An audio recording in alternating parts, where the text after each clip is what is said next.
The intern threw coffee on me, then loudly proclaimed her husband was the CEO of this hospital. I calmly called my husband. "You should come down here. Your new wife just threw coffee all over me."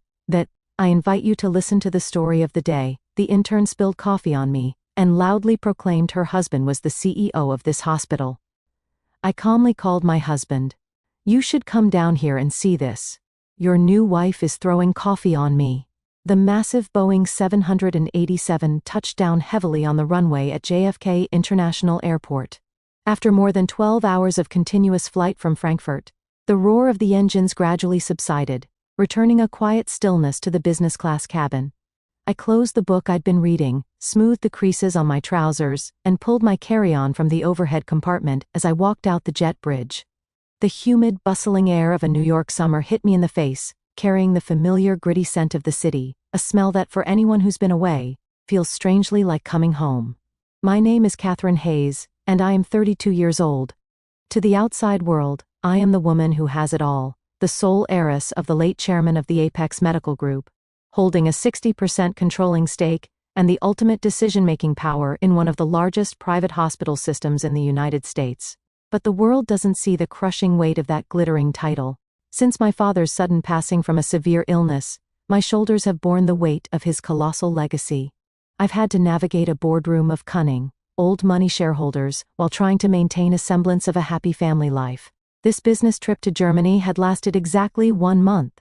I had to personally visit factory after factory to negotiate the acquisition of a fleet of state-of-the-art medical equipment for our flagship hospital. This was a responsibility that should have fallen to my husband, Mark Thompson, the man currently occupying the CEO's chair. But I knew his capabilities all too well. Mark was handsome, charismatic, and a master of networking and charming people. But when it came to the technical details, or battling it out in negotiations in English, let alone German, he was completely out of his depth. Out of love for my husband and a desire to solidify his position before a demanding board of directors, I had agreed to step into the background. My official title was Chief Strategy Officer, but in reality, I was the one clearing the path, handling every major and minor detail so he could shine. A sleek black town car was waiting for me at the very important person arrivals terminal. It glided smoothly over the Whitestone Bridge, heading towards the heart of Manhattan. I didn't want to go home just yet. I wanted to report the results of my trip to the board, and more importantly, I wanted to see for myself how my husband had been running the hospital during my month-long absence. Apex University Hospital rose majestically from a prime piece of real estate on the Upper East Side. The 20-story modern marvel of blue-tinted glass reflected the brilliant afternoon sun, the culmination of my father's life's work. Looking at the polished sign with its stylized cross logo, a wave of pride washed over me, mingled with a vague, inexplicable anxiety. I told the driver to drop me at the main entrance, deciding to pull my own suitcase through the lobby instead of using the private executive entrance. I wanted to see the hospital's daily operations through the eyes of an ordinary visitor, to hear the authentic sounds of this place, not the polished versions presented in glossy boardroom reports. The main lobby was teeming with people. The automated chime of a PA system called out patient numbers. Families murmured anxiously to one another. The hurried footsteps of doctors and nurses created the unique, chaotic symphony of a busy hospital. The faint, clean scent of antiseptic hung in the cool, centrally conditioned air. I stood in a quiet corner near the reception desk, adjusting the lapels of my white pantsuit, planning to observe for a moment before heading up to Mark's office on the 5th floor to surprise him. But my eyes were frozen by a scene unfolding in the center of the lobby, where the main corridors intersected. A tall man in white scrubs was kneeling on the cold marble floor. It was Dr. David Chen, head of cardiology, my old friend from medical school and the hospital's most indispensable clinical asset. He was performing CPR on a middle-aged man who had just collapsed from a hypoglycemic attack. Sweat beaded on David's broad forehead, running down his strong nose and dripping onto the floor. His movements were swift, practiced, yet filled with a gentle, focused care. "Give him some space, let the man breathe." David's deep, authoritative voice echoed through the lobby. "Nurse, I need a glucose meter, and a glass of warm sugar water." Now, I stood there, watching him in silence. David hadn't changed in 15 years. He was the man who had spent his youth quietly looking out for me, a brilliant talent who never cared for fame or fortune. The day my father died, it was David who stood vigil by the casket for 3 days and nights, arranging everything perfectly while Mark was busy entertaining foreign dignitaries. Watching the way he cradled the patient's head, his focus so intense he was oblivious to the world around him, I felt a profound sense of admiration. That was the image of a true healer. A soul shining brightly in a world often clouded by money and ambition. But this beautiful portrait of medical ethics was instantly defiled by a splash of black ink. Just a few yards from where David was saving a life, near the constantly spinning revolving doors, a very young woman stood with her hands on her hips, her shrill voice tearing through the hospital's solemn atmosphere. "Hey, what is wrong with you? I told you to park my Mercedes in the shade. Why is it sitting out there in the sun? Do you have any idea how hot black leather seats get? You're going to ruin my designer purse." She was a girl of about 22, her face caked in heavy makeup, her lips painted a garish shade of red. She wore a hot pink bodycon dress so short and tight it was grossly inappropriate for a medical setting, revealing a stretch of skin that was more jarring than attractive. Pinned to her chest was a blue intern's badge that read, "Tiffany Henry, the elderly valet," a Vietnam veteran who had worked here since my father's time. His hair, now white as snow, was bowing his head, flustered by the condescending attitude of a girl young enough to be his granddaughter. "I'm so sorry, miss," Henry stammered. "It's been so busy with cars coming and going, I haven't had a chance yet. I'll move it for you right now." Tiffany didn't even bother to listen. She stomped her foot on the marble floor. "Well, hurry it up. You move like a turtle. How does someone like you even get a job at a 5-star hospital like this? You've completely ruined my morning."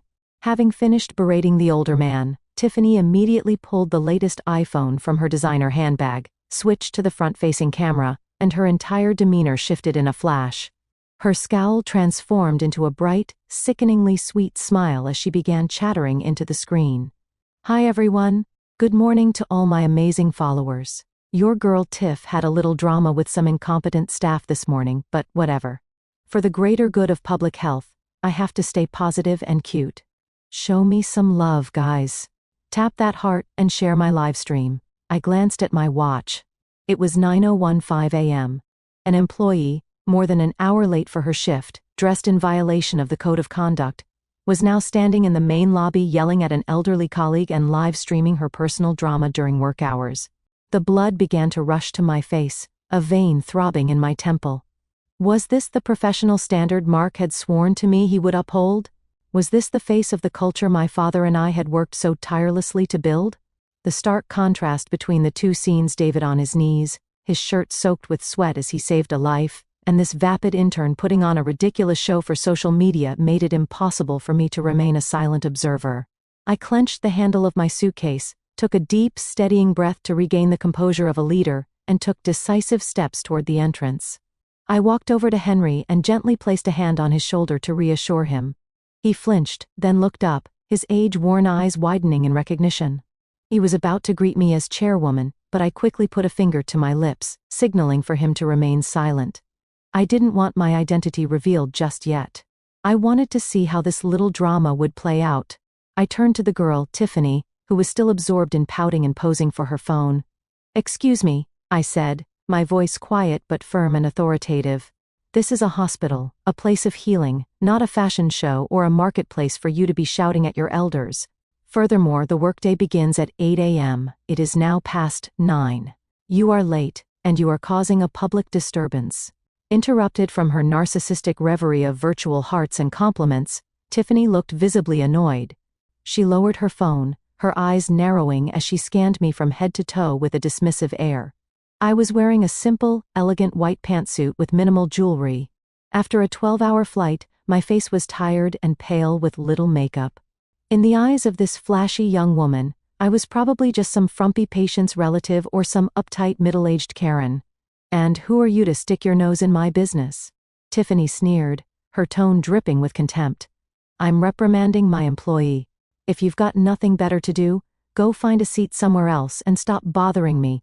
I'm trying to engage with my fans." With that, she raised her phone again, crudely shoving the camera in my face. Her voice became high-pitched and grating. "Look at this, everyone. My day is already ruined by some bitter old hag, probably got dumped by her husband. Her life's a mess, so she comes out here to start trouble. Poor little Tiffany. Getting bullied even at work. The girl's insolence and audacity were beyond anything I could have imagined. My initial plan was a simple reprimand before heading to my office and having HR deal with her. But this level of disrespect could not be tolerated. Put the phone down. Now, I said, my voice low and menacing.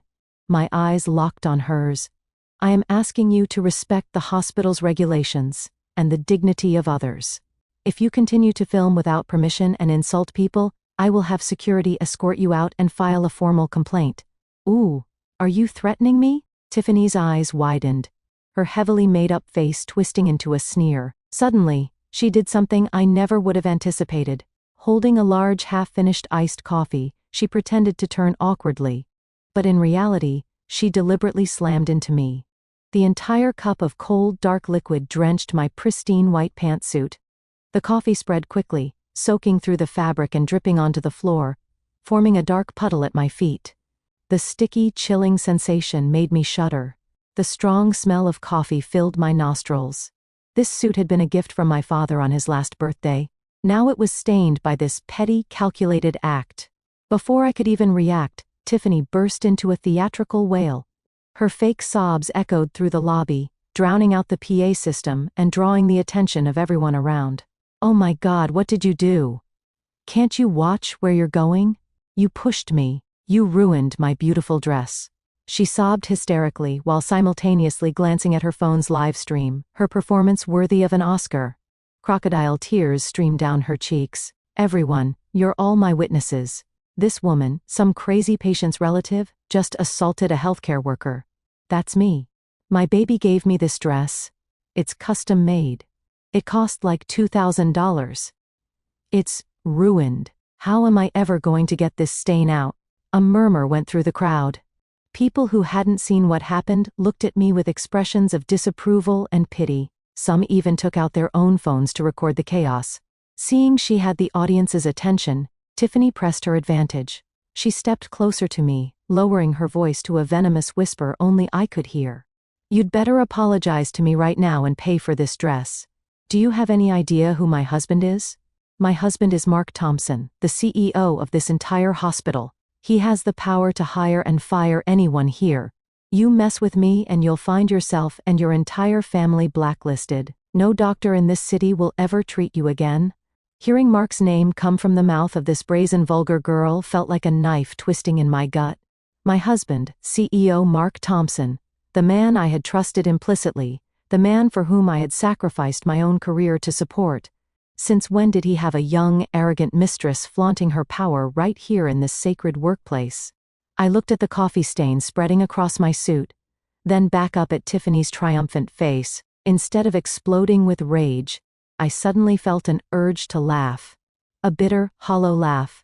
I calmly took a handkerchief from my purse, wiped the sticky liquid from my hand, and then raised my head, my gaze as sharp as a scalpel. You said your husband is CEO Mark Thompson? That's right. Scared now, aren't you? Tiffany smirked. Get on your knees and polish my shoes, and maybe I'll ask him to forgive your little outburst. Before I could reply, a tall figure stepped between us, forming a solid wall. That broad, familiar back belonged to David. He had just finished with the emergency patient, and the faint scent of antiseptic still clung to his scrubs. He stood there, a mountain of quiet authority. He didn't need to shout. The calm, dignified presence of a seasoned physician and department head was enough to quiet the noisy crowd. Even the gawkers silently lowered their phones. He glanced at the coffee stain on my white suit, a flicker of pain and suppressed anger in his eyes. Then he turned to Tiffany, his gaze turning icy and sharp, enough to make her flinch. Miss Jones? David said, his voice low and firm. Each word enunciated clearly. Why are you causing a disturbance in the main lobby? Seeing David, Tiffany was momentarily flustered, but she quickly regained her arrogance, banking on her connection to the CEO. After all, David was just a department head and employee. Her man was the one in charge. Dr. Chen. You saw what happened. This woman pushed me, spilled coffee all over the designer dress Mark gave me. I'm live streaming to expose these rude, violent people to the public so everyone can see what kind of trash comes here. David didn't even glance at her phone. He calmly pointed to the large plaque of hospital regulations hanging on the wall. Please read aloud for me. Rule number 1. Respect all patients and their families. Rule number 3. Attire must be professional and adhere to hospital dress code. Rule number 5. Personal business and activities causing a disturbance are prohibited during work hours. Now, look at yourself and tell me how many of those rules you have broken. Tiffany was speechless, her face flushing with anger. She stammered for a moment before retorting, "I'm a special case. Mark said I could wear what I want to be creative. You're just a hired doctor. What right do you have to lecture me? I'm going to tell Mark to fire you right now." Standing behind David, I heard her words and felt the full bitter irony of the situation. So this was how Mark had been indulging his mistress behind my back, allowing her to run wild as if she owned the place. A lowly intern dared to call the head of cardiology a hired doctor and used the CEO as a shield for her own appalling behavior. David let out a short, humorless laugh, a rare expression on his usually serious face. A hired doctor. You're right. But I was hired for my skills, for my integrity, and for my knowledge to save lives. And you? What are you doing here? You are cheapening the sacred profession of medicine, tarnishing the reputation of this hospital, all for a few virtual likes and hollow compliments online. He took another step toward her, his imposing presence, forcing her to back away instinctively. You claim to be CEO Mark Thompson's fiancé. Let me tell you a truth. A woman with an ounce of self-respect and class would never stand in a public place and brag about such a sordid affair, and she certainly would never behave so rudely to an elder like Henry. David's words were like needles, piercing Tiffany's fragile ego. Her face burned with shame and rage. The crowd's opinion began to shift. The whispers were now aimed squarely at the scantily clad young woman. The doctor's right. She's got no class. Look at how she's dressed. Total gold digger. That poor lady in the white suit just got coffee thrown on her for no reason. You can tell she's a decent person. Finding herself isolated, Tiffany resorted to her final trick, playing the victim.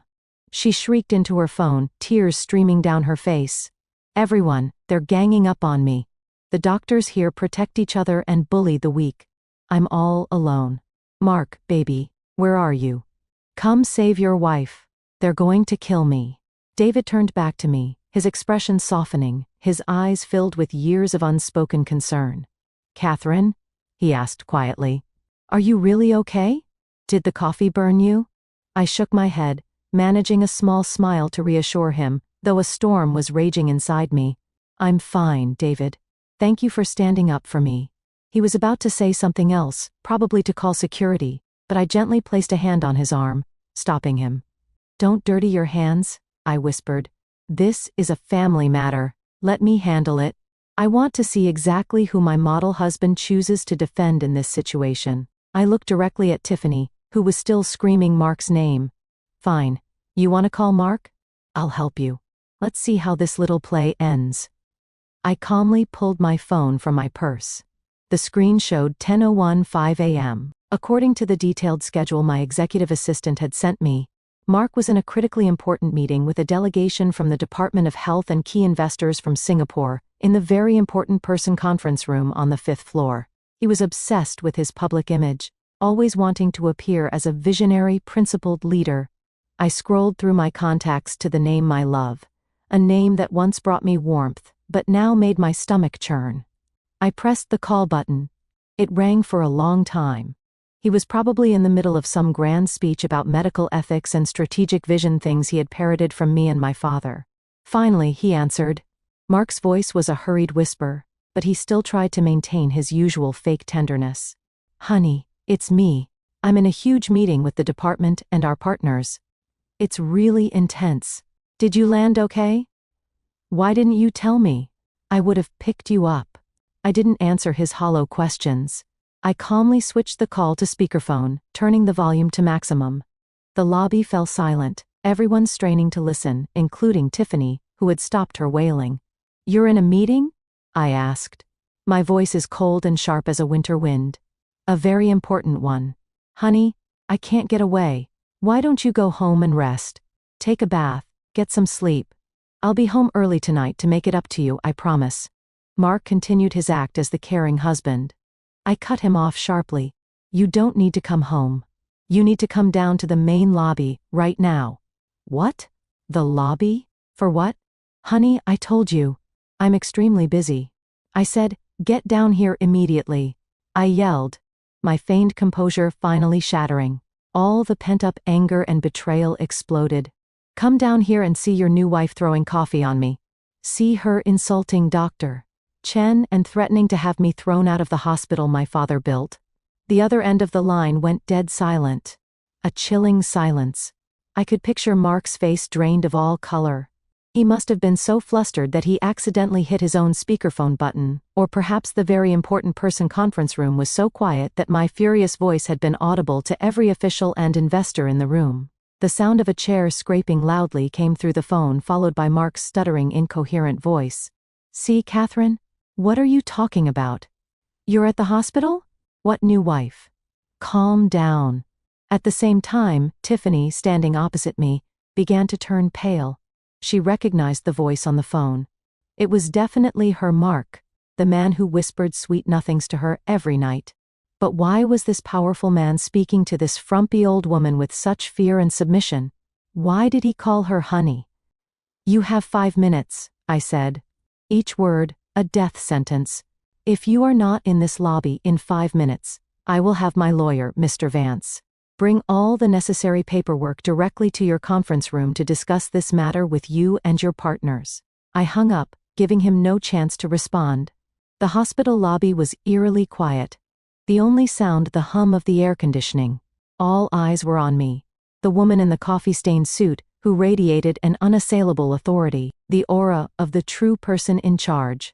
David stood beside me, his arms crossed, a look of grim satisfaction and trust on his face. He knew the real drama was just beginning. Tiffany was trembling, the phone nearly slipping from her grasp. She stared at me in utter disbelief, her red lips quivering. Who are you? I looked at her and smiled, a smile that was both gentle and terrifyingly cold. Why did you stop your live stream? Keep it rolling. Let's let everyone see how your husband deals with his legal wife. Those 5 minutes were the longest of Mark Thompson's life, and the final moments of Tiffany's power-hungry delusion. I stood there, my back straight, waiting for the storm I was about to unleash upon the betrayers. The atmosphere in the lobby was thick enough to cut with a knife. The crowd of onlookers, from patients to nurses, instinctively parted, forming a large circle in the middle of the floor like a miniature coliseum. At its center stood me, David, and Tiffany. Tiffany still hadn't recovered from the phone call. She'd lowered her phone, no longer daring to point it at me, though her thumb was still secretly on the record button. A tiny sliver of hope must have remained in her shallow, calculating mind. She hoped I was just some powerful business associate of Mark's, or at worst, the boring stay-at-home wife he always complained about. She still believed in her youthful beauty, and the sweet lies Mark whispered to her at night. Don't you dare try to scare me, Tiffany stammered, trying to regain some courage, though her voice trembled. Mark loves me, he told me. Even if you are his wife, it's just a title. Every man gets tired of his old wife and wants something new and exciting. And I'm very exciting. I didn't respond to her cheap provocation. I took out my phone and sent a short text to Arthur Vance, my most trusted legal counsel. Arthur, bring File A to the main lobby. Immediately, it's time, Arthur replied instantly. Understood, Madam Chairwoman. I'm in the elevator.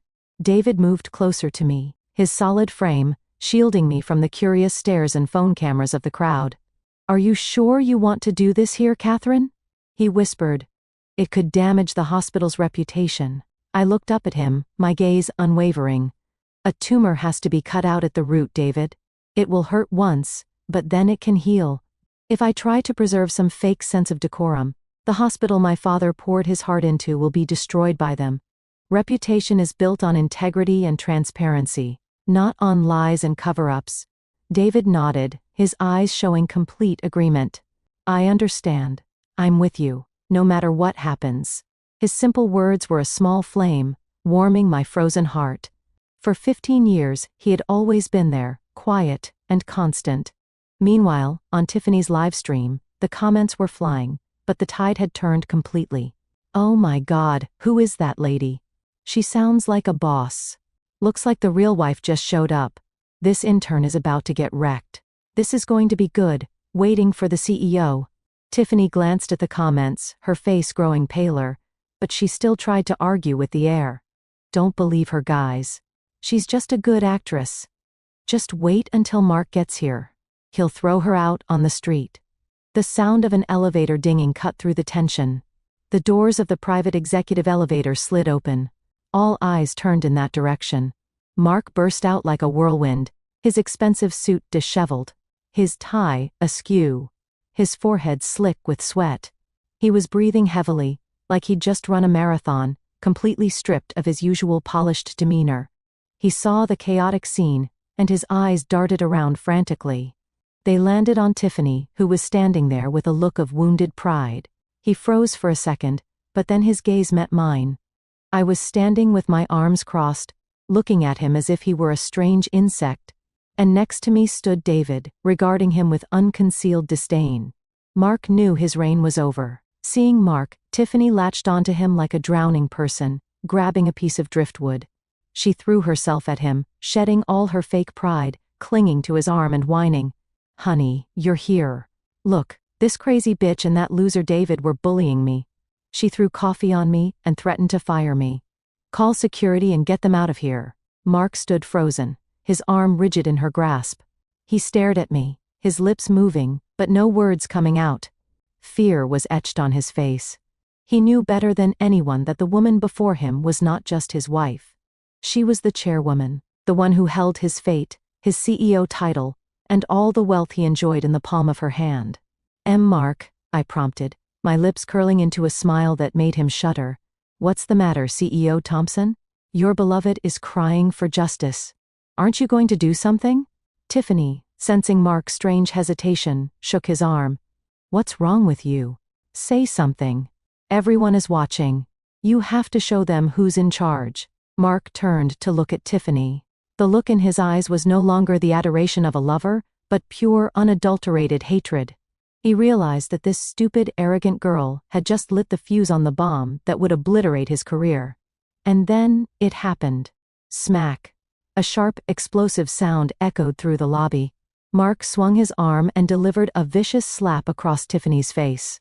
The force of the blow sent her staggering backward, tripping and falling hard onto the marble floor. The phone flew from her hand, skittering across the tile, its livestream still running. Tiffany clutched her cheek, where the red imprint of 5 fingers was already forming. She looked up at Mark, her eyes wide with disbelief. She couldn't understand what was happening. The man who, just last night, had sworn his undying love and promised to buy her a house and a car, was now striking her in front of hundreds of people. "Shut your mouth," Mark screamed, his voice cracking with fear and rage. "What the hell are you talking about? Calling yourself my wife? I don't know you. You're crazy. Stop spreading these lies." The entire lobby gasped. The reversal was shocking, brutal, and utterly pathetic. Mark turned back to me, his aggressive demeanor vanishing instantly, replaced by a groveling, desperate expression. He clasped his hands together, his voice shaking. "Catherine, honey, please, let me explain. I honestly have no idea who she is. She must be some obsessed fan or some delusional person trying to get attention. Please, you have to believe me. You're my only wife." I watched his pathetic performance with a rising wave of nausea. A man who refused to take responsibility for his actions, who would throw his mistress under the bus without a second thought to save himself. On the floor, after a moment of shock, Tiffany snapped. The physical pain was nothing compared to the public humiliation. She realized she had been betrayed, discarded like a used toy. Her aggressive nature took over. She shrieked, throwing all caution to the wind. "Mark Thompson, you dare hit me? You don't know me? Then who was it in my bed at the Mandarin Oriental last night? Who signed the papers for the condo in Hudson Yards in my name? You've been sleeping with me for months, and now that your rich wife is here, you pretend you don't know me?" Her accusations were like a bucket of ice water thrown in Mark's face. All his denials were now meaningless. The phone on the floor was capturing every word, every image, and broadcasting it across the internet. "You shut up right now," Mark lunged toward Tiffany to silence her. But David was faster. He stepped forward, grabbing Mark by the shoulder and pushing him back. The strength of a surgeon who keeps himself in shape easily overpowered a man softened by years of lavish dinners and affairs. "That's enough," David said coldly. "Stop making a fool of yourself. You are disgracing this institution." I walked slowly towards Mark. The clicking of my heels on the marble floor sounded like a judge's gavel. I looked him straight in the eye. All traces of affection gone. "You said you don't know her?" I asked, my voice terrifyingly calm. "Then, why does she have keycard access to your office? And why did her bank account receive a $2 million transfer from your secret offshore account last month?" Mark's eyes widened in horror. He never imagined I knew about that.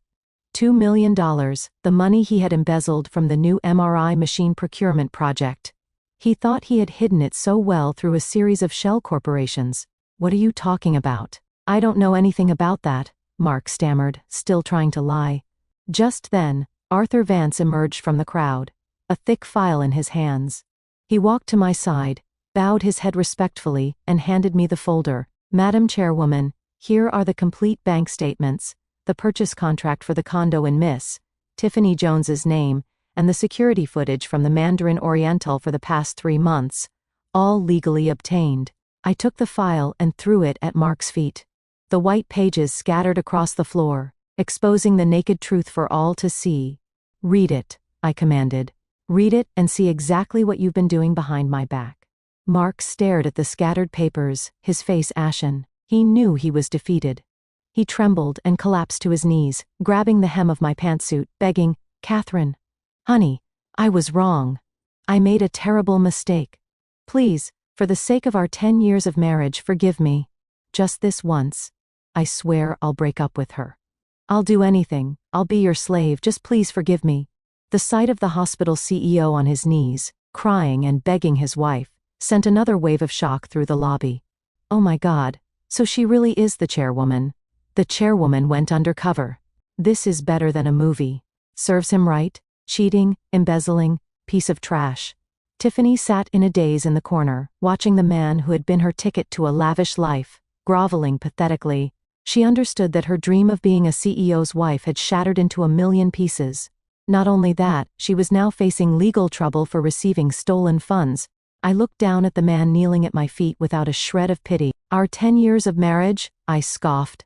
"When you were stealing money meant to save lives to buy your mistress a condo, did you think of our marriage? When you let her insult me and my employees, did you think of our marriage?" I pulled my leg away from his grasp and turned to face the crowd of employees. In a loud, clear voice, I made my declaration. "I am Catherine Hayes, chairwoman of the board for the Apex Medical Group. I am announcing that, effective immediately, Mr. Mark Thompson is officially terminated from his position as CEO for gross ethical violations and suspicion of felony embezzlement. All decisions made by him from this moment forward are null and void." My announcement was like a sledgehammer, shattering the last vestiges of Mark Thompson's dignity. The lobby erupted in a chorus of murmurs that quickly grew into open discussion. I saw looks of triumph in the eyes of the nurses and staff who Mark had bullied. I saw relief on the faces of the honest doctors. However, Mark wasn't ready to surrender. The survival instincts of a cornered rat kicked in. He lifted his tear-streaked face, but his eyes held a familiar, cunning glint. He struggled to his feet, trying to brush the dust from his knees and reclaim some of his former authority. "Catherine, you can't do this to me," Mark shrieked, his voice laced with a false sense of victimhood. "You can't just use some unverified bank statements to accuse me of embezzlement. That $2 million was an investment for the new hospital wing project. The paperwork just hasn't been finalized yet. You're misunderstanding everything." He turned to the crowd, raising his hands as if taking an oath. "Everyone, listen to me. I am CEO Mark Thompson. I have dedicated the last 5 years of my life to this hospital. I would never do anything to harm it. This is a conspiracy, a blatant frame-up." I watched his clumsy performance in silence. An investment in a new wing? A pathetic excuse he'd concocted on the spot. Did he really think he could fool me? And the law? By blaming paperwork? I didn't need to say a word. Someone else stepped forward from the crowd, armed with a truth sharper than any accusation. An investment in the new wing? David's calm, steely voice cut through the air. He walked forward, holding a tablet, displaying real-time inventory data. He stood opposite Mark, a head taller, his presence completely overwhelming. He held up the tablet for everyone to see. "Mr. Thompson, you claim you were investing in a new wing, but our asset management system tells a very different story. 2 weeks ago, you signed off on the purchase of 10 top-of-the-line ventilators and a new generation MRI system. This was at the exact time the chairwoman was in Germany negotiating those very deals. The total contract value was $2 million. How do you explain that?" Mark sputtered, sweat pouring down his face. "The shipment is on its way. There are complications with customs. What do you know about international logistics?" David gave a cold, contemptuous smile. He swiped his finger across the screen, displaying an email. "I may not be an expert in customs, but I can read. This is a confirmation email from our German supplier, which they sent to me this morning. They confirmed they have never received any payment from Apex for this order. And of course, no equipment has left their warehouse." Another collective gasp went through the lobby. David's evidence was irrefutable. He pressed on, his words like a surgeon's precise cuts, stripping away Mark's lies. "You claim the equipment was on its way, yet our warehouse is empty. You used the excuse of needing an urgent down payment to secure the order, embezzled the funds, and transferred them to a shell company. While Miss Jones here was suddenly able to purchase a luxury condo for that exact amount. Did you really think the chairwoman wouldn't find out?" Mark was speechless, stumbling backward, his body trembling. He never imagined David would be so well informed. He had always seen David as a bookish nerd, obsessed with medicine and surgery, not someone who would be tracking his financial misdeeds. I looked at David with a new level of admiration. It turned out that while I was away, he had not only excelled at his medical duties, but had also been silently protecting my family's legacy. He had gathered all this evidence, waiting for my return to help me excise the cancer in our organization. David turned to me, his gaze firm. "Madam Chairwoman, as the head of cardiology and a member of the medical board, I can confirm that the lack of this equipment has already negatively impacted patient care. Mr. Thompson's actions are not just embezzlement. They are a direct threat to the lives of our patients. This is an unforgivable crime." David's final statement was the knockout blow. Mark sank to the floor, his eyes vacant, all fight gone out of him. The truth was laid bare for all to see. The lobby now felt like a public courtroom. I knew this was the moment to restore order and reassert my authority. I stepped up onto the small platform at the reception desk and took the microphone from a trembling receptionist. "To all staff, patients, and guests present here today," I said, my voice echoing through the large space. "What happened here today is a source of great shame for Apex University Hospital.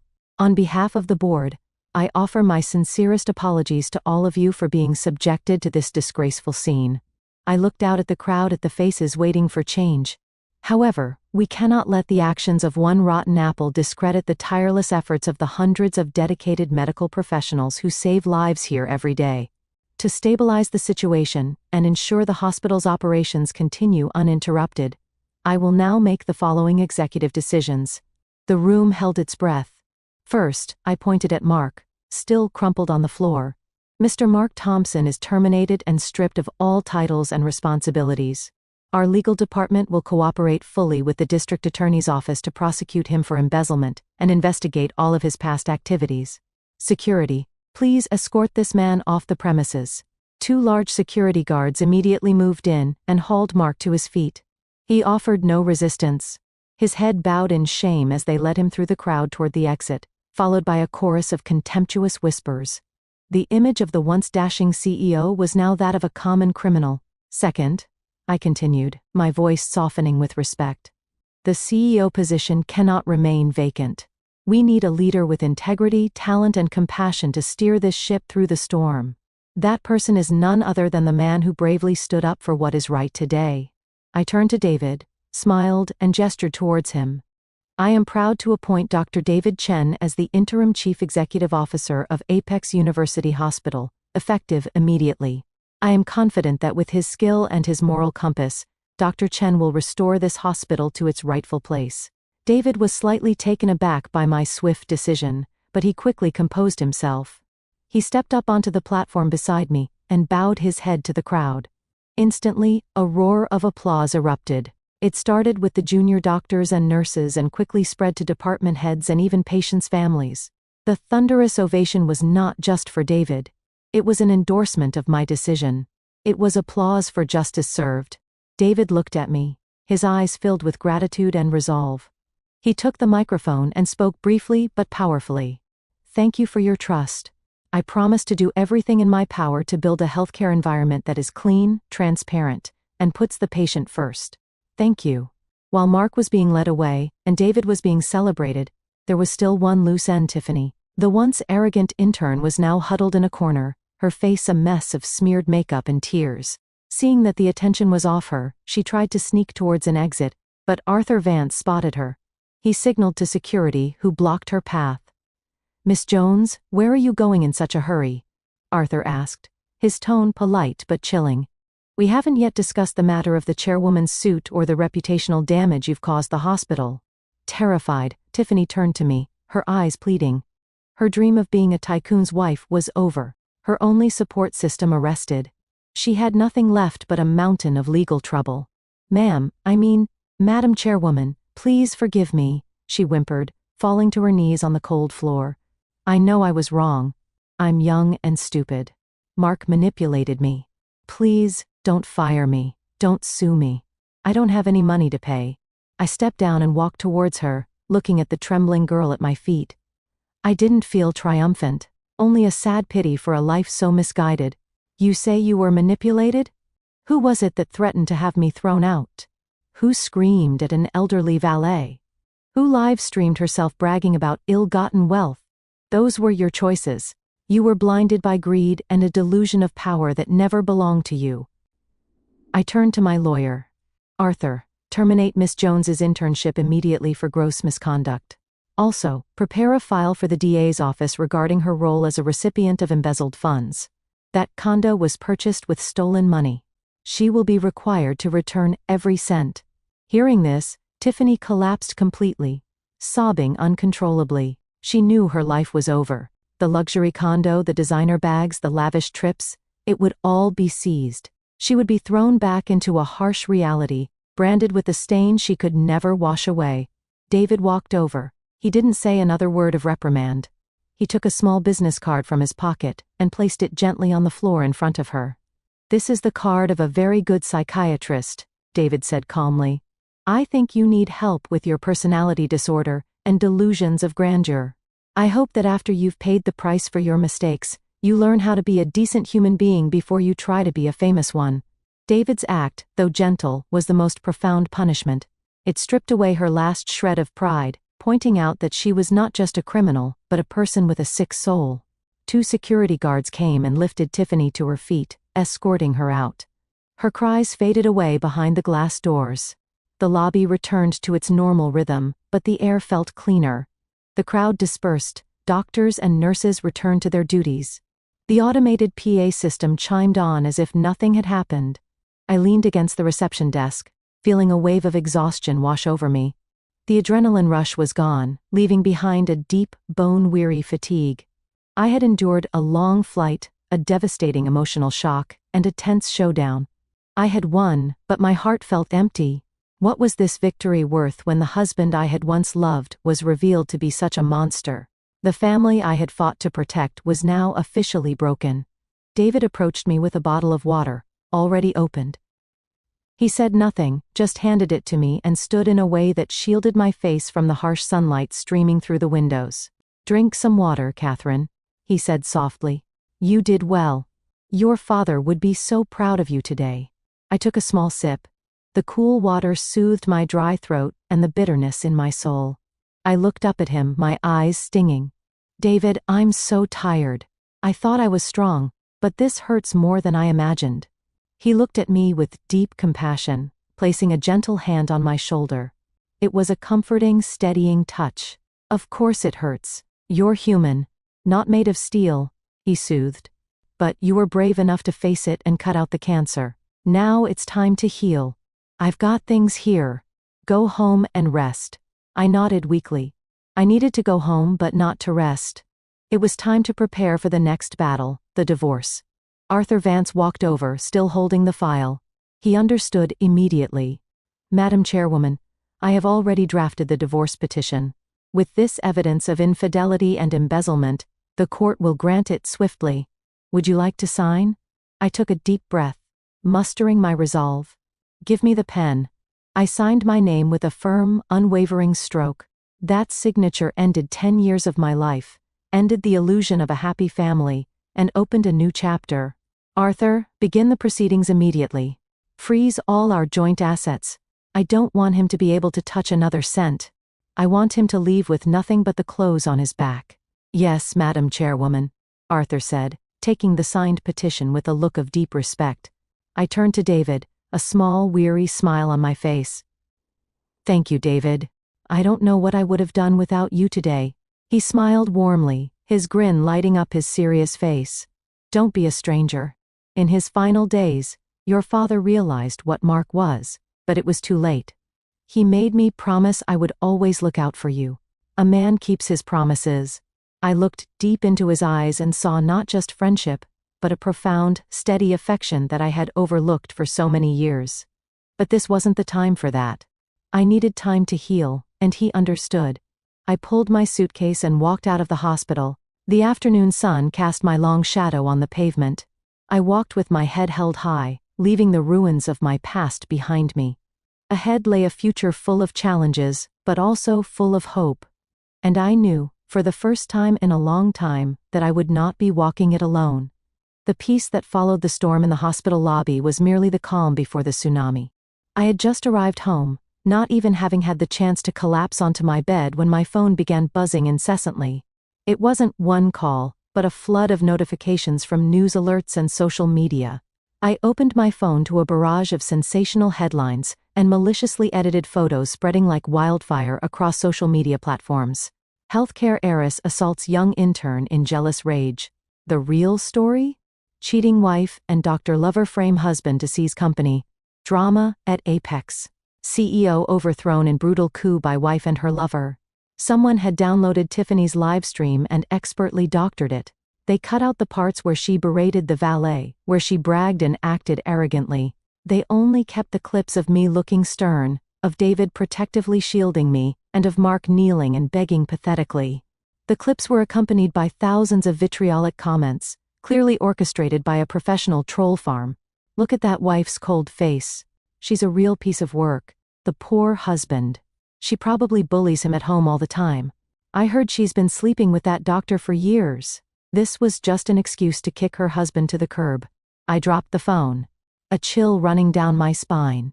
I had underestimated Mark's depravity. Knowing he couldn't win on the facts, he had resorted to scorched earth tactics, using public opinion to destroy my reputation and David's.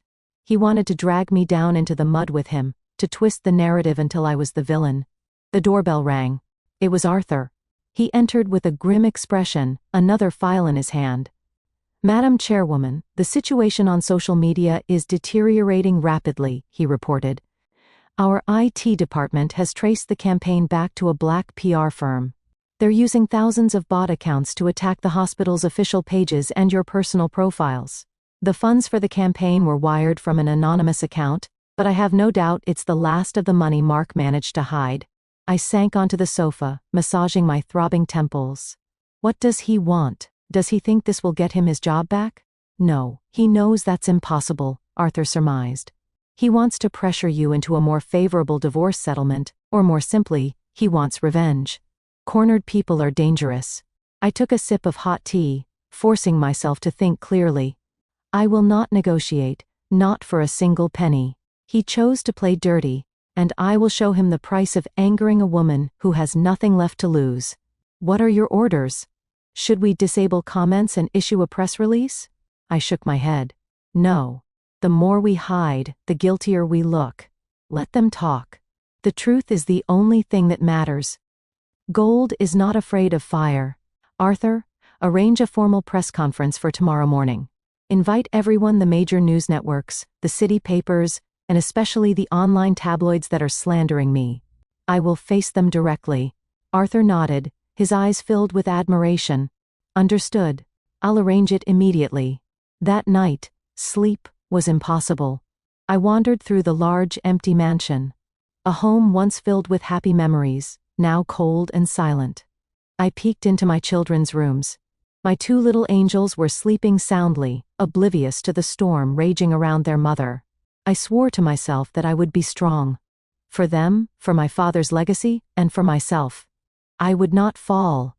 The next morning, the main auditorium at Apex University Hospital was packed with reporters.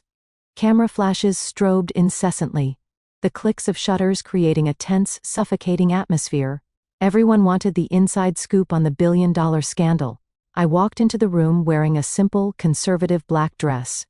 My face made up to look composed and resolute. By my side was David.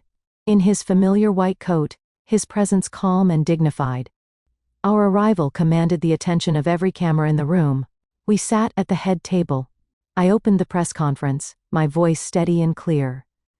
Good morning, ladies and gentlemen of the press. My name is Catherine Hayes. I have called this press conference not to defend myself, but to defend the honor of Apex Hospital and its dedicated staff. The information currently circulating on social media is a malicious fabrication, edited with the sole intent to defame and slander. A young reporter stood up posing a sharp question. Mrs. Hayes, the public believes you and Dr. Chen are having an affair, and that you fired your husband to clear the way for your lover. How do you respond to that? The room fell silent, waiting for my reaction. But before I could speak, David took the microphone. He stood, looked directly at the reporter, then let his steady gaze sweep across the room. I would like to answer that question, David said, his deep voice carrying clearly through the speakers. Regarding the relationship between myself and Chairwoman Hayes, I can confirm that we are old friends from medical school, trusted colleagues and professional partners. There is absolutely no illicit affair as the rumors claim. He paused, taking a breath. However, I will not hide one truth. I have had feelings for Catherine for 15 years, since we were students through her marriage and to this day. It is a love born of respect and admiration. But I have never once crossed the ethical line of a friend or a physician. I kept those feelings to myself so that she could be happy. But today, seeing her slandered by a coward, I can no longer remain silent. David's frank and courageous confessions stunned the entire room. No one expected a man as successful and private as him to publicly declare his unrequited love to defend the woman he cared for. The murmurs died down, replaced by looks of sympathy and respect.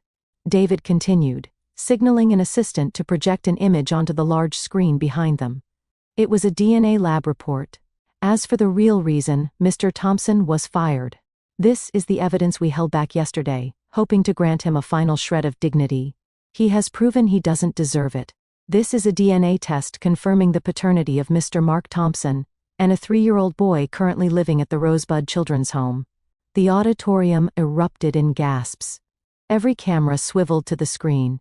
Mr. Thompson fathered a child with another woman 4 years ago, long before he met the intern, Tiffany Jones. After the mother passed away from an illness, he abandoned his own son at a children's home. He has never once visited or provided any support, despite living a life of luxury. A man who not only cheats on his wife and embezzles from his company, but who also abandons his own flesh and blood. Does a man like that have any right to speak of morality or play the victim? This revelation was a knockout punch that completely decimated public opinion. All suspicion against me vanished, replaced by a wave of intense fury directed at Mark. The image of the dignified CEO was shattered, replaced by the portrait of a cold, heartless monster. I looked at David, overwhelmed with emotion. To protect me, he had exposed the deepest corner of his own heart. He had silently found that poor child to help me turn the tide. The press conference ended in a decisive victory for the truth.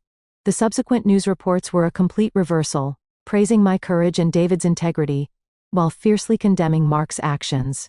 After the press conference, Mark was completely ostracized. He lost not only his job and reputation, but was also relentlessly attacked by the public.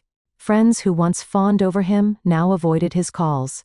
The money he had managed to hide was quickly depleted by the PR firm's fees and his own lavish spending habits. Desperate and broke, Mark remembered the expensive gifts he had lavished on Tiffany. the luxury condo, the car, the designer jewelry. He decided it was his property, and he had the right to take it back to pay his debts and hire a lawyer.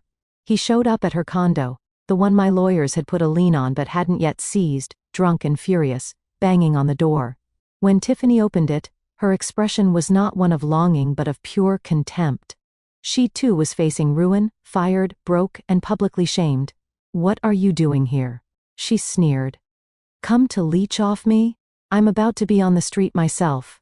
Give me back the car keys and all the jewelry I gave you," Mark screamed, storming into the apartment. "It was my money. You have to give it back." "Your money?" Tiffany laughed mockingly. "That was the money you stole from the hospital. It's evidence now. Did you think I was stupid enough to keep it and go to jail with you? I sold it all to pay my fines and legal fees." Hearing this, Mark snapped. He lunged at Tiffany, but this time she fought back. She clawed at his face, bit his arm, fighting like a cornered animal. "You pathetic loser. You dare hit me again? I'll kill you," she screamed. A vicious brawl ensued. The sound of breaking furniture and shouting filled the hallway, and neighbors called the police. When the NYPD arrived, they found a pathetic scene. Mark and Tiffany, clothes torn, faces bruised, wrestling on a floor littered with broken glass. They were both arrested for disorderly conduct and assault. The next day, photos of Mark in handcuffs, his face swollen, sitting next to a disheveled Tiffany, appeared online with the headline, "Bitter End, Disgraced CEO, and Mistress Brawl Over Stolen Fortune." Reading the news, I felt no satisfaction, only a sad pity for lives ruined by their own greed. A month later, the divorce proceedings began.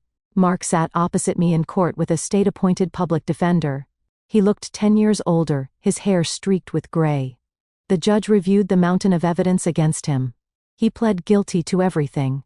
He knew it was hopeless. When the judge granted me sole custody of our children, he finally broke down and sobbed, perhaps the last shred of his humanity surfacing. As he was being led away to face his criminal trial, he passed by me and whispered, "I'm sorry, Catherine." I didn't reply. An apology now was meaningless. I turned and walked toward the sunlit doors of the courthouse. David was waiting for me outside, a warm smile on his face.